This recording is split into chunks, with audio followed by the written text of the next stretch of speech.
Hi there, Lindsay here, the Frugal Crafter. Welcome to my art lab where we are going to make a palette from junk, basically. And this is a lot of fun. It's something I do quite a bit. When I received some markers, they had this this little divider over the top of the markers, and I thought that would make a really great little palette, and I could cut this up into small pieces. I got some scraps here. I made one out of this little plastic first aid kit, and the nice thing about that is you have that white lid that you can mix in. I have used it to test out other paints. I like to have these palettes set up, so if I'm reviewing something else and I want to see how similar it is to a paint I've already reviewed, or if I suspect that a company is white labeling the same paint from another company, I have the palettes all ready to go. And I just put this one in a, I don't know what this case was. It looks kind of like a DVD case, it's a little bit bigger. But yeah, I like to be resourceful and just kind of use what I have, so I'm not spending more money than I have to when I can upcycle things to make it work. So when I was reviewing these markers the other day, they had these little caps on the end. So let me show you these markers. These are, you have to kind of, they came with these little caps on the end in packaging like that. And you pull them off and then you pump on that and that would release the marker down into the nib. So I saved all these because I thought I need a palette for 48 colors because I need to, this has been on the to be reviewed pile for so long. I need to review this set, and I just haven't had a palette big enough for it. I didn't want to buy a 48 palette because they're kind of big, and I didn't want to spend 20 bucks. I didn't want to, I need to use what I have, basically. And especially when I save this stuff, you know, there's no point in saving it if I'm not going to use it. So my first thought was I could use this little Caran d'Ache tin that some Neocolors came in. I thought that will work out perfectly. Now I got them all just kind of laid out here so we can see. I think I have 50, even though it was a set of 48 markers, I think I actually have 50 of these little caps. I don't know how. Maybe I miscounted, but so this is about how much space I have. First of all, it would be just about perfect, actually. Maybe a little bit big. I mean, this might be a little bit small, but the real problem was that the tin's not going to latch. These are too thick, so that was a bummer. So that one is out. Then I saw this tin. This came with markers in it. It had like the sets of 6 Winsor Newton markers, and that's plenty thick, but it's actually a little too thick. I've got like an extra ½ an inch there, and I didn't want to have all that extra thickness, although I do have lots. It's about the right size as far as footprint, so it wouldn't be the end of the world. I probably want to spray paint the inside of this white just so I have a mixing area with like some like Rust-Oleum enamel appliance paint. I don't really want to deal with that. Same deal with this. This is thinner, which I like that this is slimmer. It will just close, but I'm a little concerned that once I've got the glue in there, that it might not close if I had this all the way full. So, and plus I might want to put those pencils back in this case because I just have that small set of tritone pencils and I don't use them very often. It might be because I have them in another pencil case with a bunch of other pencils, so I might want to put them back in there. So I might as well leave that the way it is. This would have been a great idea if I was going to use bigger pans, because look at this tin, but again, I might want to put those pencils back in. But the nice thing about this tin is that there's no printing and it's all enameled white in there. So this would be a really great option for if I had a ton of half pans. So I'm going to keep that in my brain for if I want to use full pans or half pans or something, because I think that would be a really good option there. But I think it's overkill for this little kind of sampler palette I'm trying to make. I don't need to have a big palette of the Supervision paints. I just want a kind of a sampler so I can review them, do a few paintings, and have them on the shelf for if I need to compare them against something else. This was also an option. Oddly, the crayons that are in the larger set have this plastic insert, so these tins are a little bit thicker, so they would accommodate those little caps. However, it's red on the inside. I don't want to spray paint it, and I may want to put the Neocolor ones back in here. Right now I have them in a drawer so I can pull them out and get to them quicker, but I might want to put them back in this tin someday, so I'm going to leave that tin. So that brings me to this wooden box, and this is a palette that my friend Rosie made me, and it had full pans in it, and I actually took the full pans out and put them in a different palette because I wanted to put all my Schmincke Super Granulating colors together, and she had shared some of hers in there, and this just wasn't big enough for all of them, so I ended up taking those pans out and putting them elsewhere. And these fit pretty well, and then I'll have a little column left where I can either add more colors later or I could put a little travel water brush. So that's what we're going to do today. And I have these kind of upside down, and we're just going to glue them in, and nothing fancy. These have a magnetic closure, and it's going to work well. And it's got this piece of plastic in there for mixing, so I don't even have to deal with that. So I'm going to start by putting down, I'm just going to start by putting, hopefully my glue gun is ready to go. There we go. I think it might be about on its last legs. I got to see how quickly I can work. And so whenever you do something like this and you're hot gluing, if the things pop out, because it's plastic to the hot glue, sometimes that doesn't work that great.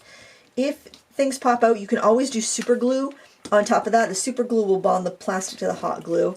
So there's a little trick there. Oh, you know what? Well, I'm going to go this way. I was going to go the other way, but I've already started this way. Now I tested it to make sure it would close. So here, these are round. So what I was originally thinking I was going to do was I was going to offset them.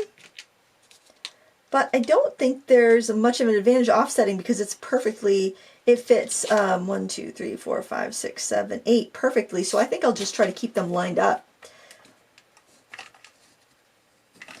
And I would err on the side of using extra glue so they can kind of squish into the gaps.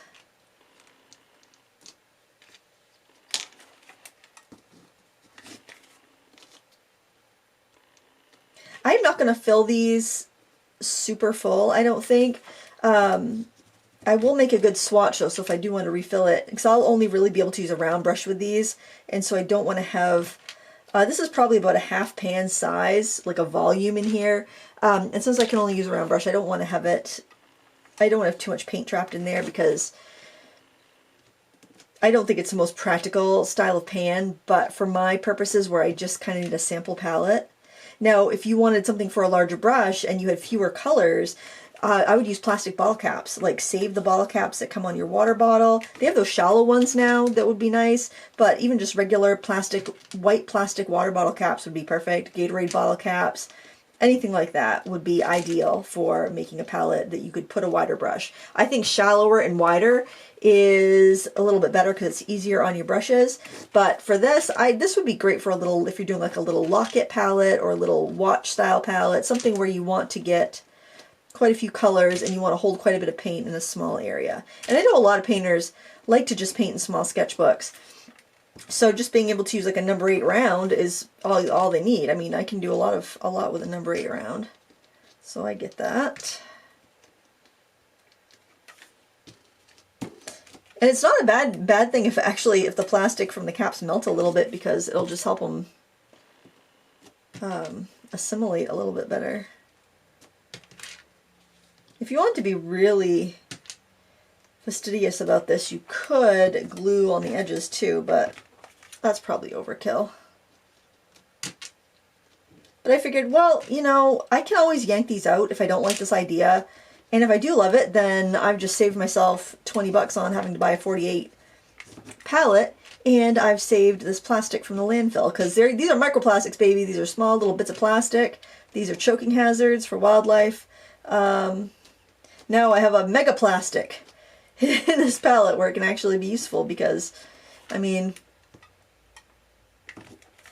plastic's great because of how durable it is, and long-lasting it is, but that also is kind of what makes it not so great. I'm going to see if I can fit 2 right there, and then I have a nice little space where I can put a water brush, or one of those mini water brushes. You might want to not like block it off like that if you had a longer brush, but I think that will fit my little travel brushes just fine, or a little piece of sponge or whatnot. So, oh, please say you'll, oh, you know what? I might need to move this last one right here. Why isn't that closing? Don't make a fool out of me. Okay, what is keeping it from closing? Actually, you know what? I think I have 48 without those two. Why? Okay, this was closing earlier. And I'm not sure what is in the way. I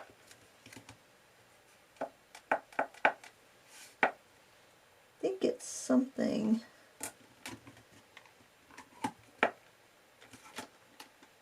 Oh.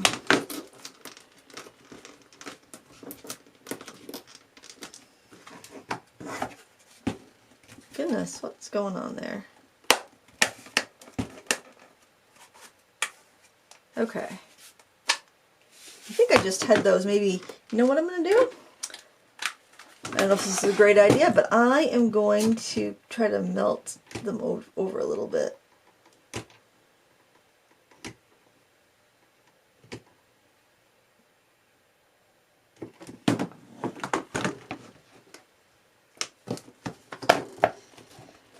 Shoot, come on. Why? I don't understand why that's not closing. I'm trying to see where it's getting caught. Let me take a metal ruler and see if I can bend.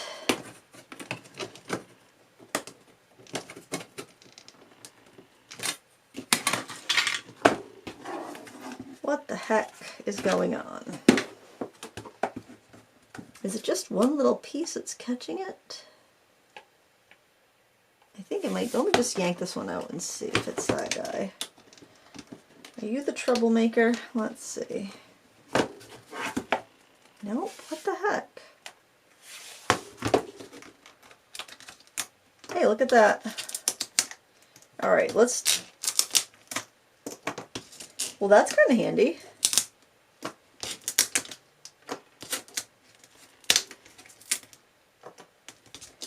Let's see. Is this one? Where is it getting caught up? Okay, I think it's getting caught up.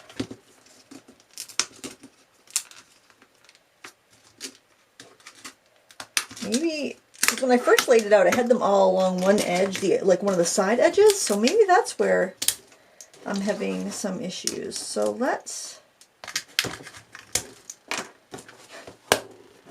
okay, let's try this again.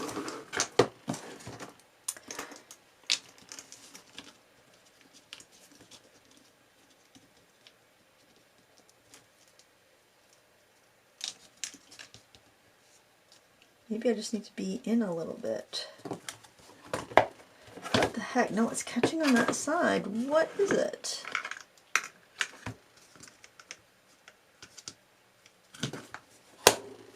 Okay, I'm just going to start filling it up from this side, I guess, because that side seems to be fine. It seems to be something on the other edge.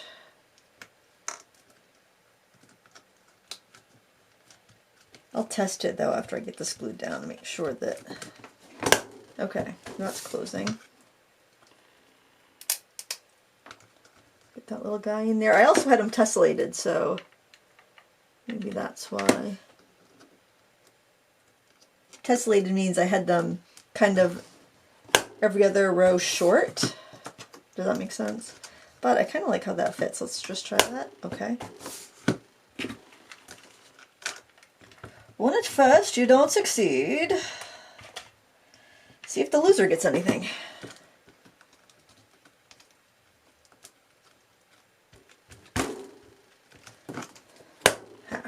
There we go. You just gotta be persistent, guys. If you're always every idea you have works out, it just means you're not taking risks. You're not trying new things. You don't want to be like that. You want to take risks. You want to try new things. You want to make your own palette. You want to save the planet. I'd love to say I am perfect in that regard of upcycling and not spending a bunch of money on art supplies, but sadly that would be a lie. Oh, I'm not gonna beat the clock on this one. That glue is gonna dry on me. Oh, maybe. Ooh, there we go. Let's make sure it's still closing though. Ah, okay. We are cooking with fire. How many more rows do we have? We've got all this extra stuff. All right, let's get this next one done. I'm gonna get another glue stick. It's been too long since I've had the hot glue gun out. Like old times. Glue gun is acting like it might be on its last legs though. It's getting really hard to press. Whew, okay. So what do we have left here? let's just, I think we got about one more row worth. Let's see, 1, 2, 3, 4, 5, 6, 7, 8. 8 times 1, 2, 3, 4, 5 is 40. So I only need one more row.